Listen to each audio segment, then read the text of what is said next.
NSS നിലപാടിൽ അനുനയ ശ്രമത്തിലാണ് BJP. നാളെ പെരുന്നയിലെത്തി G. സുകുമാരൻ നായരെ കാണാൻ നേതാക്കൾ സമയം തേടിയിട്ടുണ്ട്. V. മുരളീധരനും S. സുരേഷുമാണ് കൂടിക്കാഴ്ചയ്ക്ക് ശ്രമിക്കുന്നത്. എന്നാൽ NSS നേതൃത്വത്തിൽ നിന്ന് ഇനിയും മറുപടി ലഭിച്ചിട്ടില്ല. BS രഞ്ജിത്ത് നമുക്കൊപ്പം. Good evening BS Ranjith. പെരുന്നയിലേക്ക് പോകാൻ ഒരുങ്ങുന്നുണ്ട്. എന്നാൽ പെരുന്നയിലേക്ക് വരാനുള്ള അനുമതിയായോ?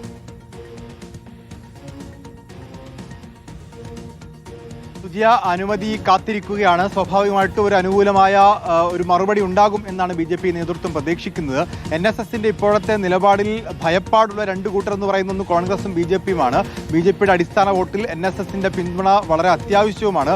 അതുകൊണ്ട് തന്നെ ഈ അടുത്ത കാലത്ത് NSSനുണ്ടായിട്ടുള്ള മാറ്റത്തിൽ NSSന്റെ നിലപാട് അറിയാനും BJPയിൽ വരുത്തേണ്ട തിരുത്തലുകളെ കുറിച്ച് ചോദിക്കാനും ഒക്കെ എന്ന് പറഞ്ഞാൽ NSSനെ അനുനയിപ്പിക്കാനുള്ള ഒരു നീക്കമാണ് BJPയുടെ ഭാഗത്തുനിന്നുണ്ടാവുന്നത്. മുതിർന്ന നേതാക്കളായിട്ടുള്ള V. മുരളീധരനും P.K. കൃഷ്ണദാസും S. സുരേഷും ഉൾപ്പെടെയുള്ള ഒരു പ്രതിനിധി സംഘം സുകുമാരൻ നായരെ കാണും എന്നാണ് നമുക്ക് മനസ്സിലാക്കാൻ സാധിക്കുന്നത്.